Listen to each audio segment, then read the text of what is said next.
வணக்கம். நான் உங்கள் அன்பான சயின்டிபிக் வேதிக் அஸ்ட்ராலஜர் அஸ்ட்ரோரஞ்சி பேசுகிறேன். நல்லது நினைக்கும் நல்லதே நடக்கும். இப்போ பார்த்தீங்கன்னா மகர ராசிக்காரர்களுக்கு 2025 ஜூன் மாதம் எத்தகைய ஒரு மாதமாக வரப்போகுதுன்னு பார்க்கும் பொழுது 2025 ஜூன் பிறக்கும் பொழுதே பார்த்தீங்கன்னா ஜூன் மாதம் பிறக்கும் பொழுதே முப்பெரும் பயிற்சிகள் நடந்து விட்டது. அதாவது சனி பயிற்சி 2025 மார்ச் 28ஆம் தேதி, மே 14ஆம் தேதி குரு பயிற்சி, மே 19ஆம் தேதி ராகுகேது பயிற்சி முடிந்து ஜூன் மாதம் பிறக்குது. இத்தகைய பயிற்சிகள் மகர ராசிக்கு எப்படி இருக்குன்னு பார்த்தா 7 நாட் சனி முழுசாக முடிந்த ஒரு ராசியாக சனி மகர ராசி வருகிறார். அதே சமயத்தில் குரு இதுவரை 5ஆம் இடத்திலிருந்து ராசியை பார்த்திருந்த குரு 6ஆம் இடத்துக்கு போய் 12ஆம் வீட்டையே பார்க்கும் பொழுது சில மாற்றங்களை வாழ்க்கையில சில குடுக்கல் வாங்கல் மாற்றங்கள், பொருளாதார மாற்றங்கள், இடம் வசிக்கும் இடம் வேலைக்காக மாறுவது, இது மாதிரி பல மாற்றங்கள் நிறைந்த ஒரு பயிற்சியாக குரு பயிற்சி காட்டுகிறது மகர ராசிக்கு. அதே சமயத்தில் ராகு பயிற்சின்னு பார்த்தீங்கன்னா 3ஆம் இடத்துல ராகு 2ஆம் இடத்துக்கும், அதே சமயத்தில் 9ஆம் இடத்துல இருந்த ராகு பார்த்தீங்கன்னா 8ஆம் இடத்துக்கும் மாறுறார். இது பார்த்தீங்கன்னா ஒன்றுமே ஃபினான்ஷியல் விஷயங்கள், குடும்ப விஷயத்துல சில மாற்றத்தையும் சில ஒரு குரோத்தையும் கொடுக்கக்கூடிய அமைப்பில் கட்டாயம் உண்டு. ஸோ இதுதான் கோச்சார் அமைப்பு ஆண்டு கிரகங்கள் பொறுத்த வரைக்கும். அதே மாத கிரகங்கள் போகும்பொழுது புதன் நன்றாக இருக்கிறது.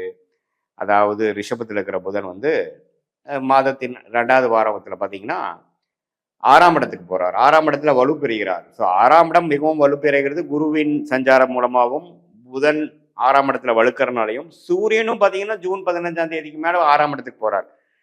ஸோ 6ஆம் இடம்ங்கிறது என்னன்னு பார்த்தீங்கன்னா பிறரோட மணி, ஷேர் மார்க்கெட், ஸ்டாக் மார்க்கெட், கடன், ஒரு அபிவிருத்திக்காக ஒரு கடன் வாங்குவது, ஒரு அடுத்தவங்களோட பணம் கூட்டு முயற்சிகளால் செய்வது, கொஞ்சம் வெளிநாடு போவது, ஒரு இடமை விற்று இன்னொரு இடம் வாங்குவது, அடுத்தவங்களுடைய ஒரு பொருளை ஈட்டி ஒரு புரோக்கரேஜ் மூலமாக சம்பாதிப்பது, அது மாதிரி சில பண விஷயங்களுக்கு நல்ல ஒரு விஷயம். இதுவரை கடந்த ஒரு வருடமாக ஒரு பண நிதி புழக்காட்டம் அவ்வளோ சரி இல்லை அப்படின்னா அது உடனே கிடைக்கக்கூடிய அமைப்பு. அது மூலமாக சில அபிவிருத்திகளும் சில வாழ்க்கை கம்ஃபோர்ட்டுகளும் டெவலப்மெண்ட்டும் செய்துக்கக்கூடிய ஒரு அமைப்பு கட்டாயம் ஜூன் மாதம் மகர ராசிக்காரர்களுக்கு உண்டு. சில இதெல்லாம் நீங்கள் விற்கணும்னு நினைக்கிறவங்க விற்கலாம்.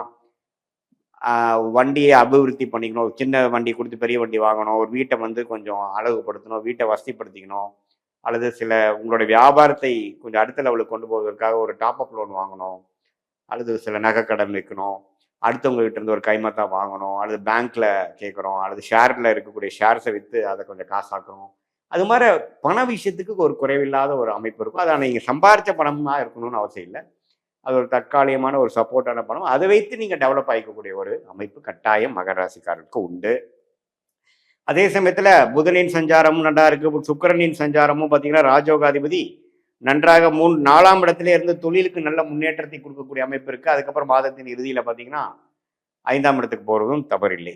செவ்வாய் 7ஆம் இடத்துலேருந்தே ராசியை பார்ப்பது இந்த பங்குதாரர்கள் நண்பர்கள் விஷயத்துல மட்டும் கொஞ்சம் கேர்ஃபுல்லாக இருக்கணும். அப்பப்போ கொஞ்சம் அவங்களுக்கு கருத்து வேறுபாடுகள்லாம் வரக்கூடிய அமைப்புகள் கட்டாயம் உண்டு. கொஞ்சம் அந்த விஷயம் மட்டும் கேர்ஃபுல்லாக இருக்கணும். ஸோ பொதுவாக பார்க்கும் பொழுது குரு, புதன், சூரியன் எல்லாமே 6ஆம் இடத்துக்கு 7ஆம் இடத்துக்கு 12ஆம் இடத்துக்கு கனெக்ட் ஆகிறப்போ பார்த்தீங்கன்னா வெளிநாடு எதிர்பார்க்கக்கூடியவங்க, விசா கிடைக்கிறவங்க கிடைக்கணும், கடந்த 6 மாசமா இல்லாதவங்களுக்கு கிடைச்சி போகிறது. எஜுகேஷன் போய் படிக்கணும், வெளிமாநிலம் வெளிநாட்டில் படிக்கணுங்கிறவங்களுக்கு டக்குன்னு அதுக்கு வேணுங்கிற பண வசதியும் பண உதவியும், விசா அது மாதிரி அட்மிஷன் அது மாதிரி விஷயங்களும் நடந்தேறக்கூடிய உங்களுக்கு அது நல்லபடியாக அமையக்கூடிய அமைப்பு கண்டிப்பாக உண்டு. அதே சமயத்தில் உடல் நலத்தில் சீனியர் சிட்டிசன் உடல் நல கோளாறு இருக்கிறவங்க கொஞ்சம் கேர்ஃபுல்லாக இருக்கணும். ஏன்னா இதுவரை நமக்கு ஒரு மாதிரியான ஒரு சிம்டம்ஸ் இருக்கிறது. அதை நெக்ஸ்ட் லெவலாக போய் டெவலப் ஆகக்கூடிய அமைப்பில் கட்டாயம் உண்டு. ஸோ மகர ராசிக்காரருக்கு அதிகமான மாற்றங்கள் நிறைந்த ஒரு மாதமாக ஜூன் 2025 கட்டாயம் உண்டு. ஏன்னா உங்களுக்கு பார்த்தீங்கன்னா ஆண்டு கிரகத்தின் அமைப்பும் மாறுதலை குறிக்கிறது, மாத கிரகத்தின் அமைப்பும் மாறுதலை குறிக்கிறது. இது பார்த்தீங்கன்னா முழுக்க முழுக்க ஒரு வேலை விஷயமாகவும், படிப்பு விஷயமாகவும், வாழ்க்கையை வசதி விஷயத்துக்காகவும் சில மாற்றங்களை படிப்படியாக இதுவரை நீங்கள் கடந்த 6 மாசமா பெருசாக பிளான் பண்ணலாலும் டக்குன்னு சில ஓப்பனிங்ஸ் கொடுத்து சில ஆப்பர்ச்சுனிட்டிஸ் கையில் டக்குன்னு நடந்து முடிஞ்சு வச்சதுங்கிற மாதிரி அமைப்பை கொடுக்கக்கூடிய ஒரு மாதமாக ஜூன் மாதம் 2025 மகர ராசிக்காரர்களுக்கு உண்டு.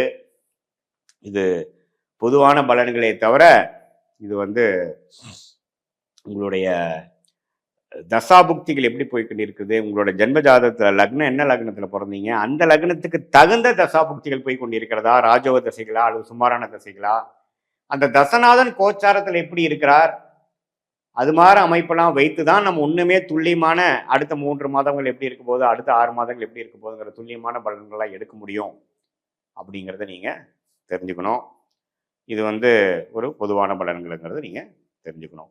உங்களுடைய தசாபுக்திகள் கொஞ்சம் சிறப்பாக போகும் பட்சத்தில் நான் சொன்ன இந்த மகர ராசியோட கோச்சார பலன்கள் இன்னும் கொஞ்சம் நல்ல பலன்களாகவும், தசாபுக்திகள் ஒரு சுமாரான அமைப்பில் போகும்பொழுது நான் சொன்ன இந்த கோச்சார அமைப்பாகிய சனி பயிற்சி, குரு பயிற்சி, ராகு கேது பயிற்சி, அதே சமயத்தில் இந்த மாதகத்தின் பயிற்சிகள் விஷயங்கள் கொஞ்சம் சாதகமற்ற பலன்கள் அதிகமாகவும் இருக்கிற மாதிரி நீங்கள் தெரிஞ்சுக்கணும். இது ரெண்டும் ஒன்று சேர பார்க்கும் பொழுதுதான் வாழ்க்கையில் அடுத்து வரக்கூடிய டைரக்ஷன் என்ன, மாறுதல் என்ன, ஒரு ஷார்ட் டேர்ம் ரிசல்ட்ஸ் என்ன, லாங் டேர்ம் ரிசல்ட்ஸ் என்னங்கிறது துல்லியமாக நான் எடுக்க முடியுங்கிறத நீங்கள் தெரிந்து கொள்ள வேண்டும். இது பொதுவான ஒரு பலன். மீண்டும் மற்றொரு காணொலியில் சந்திப்போம். நன்றி, வணக்கம்.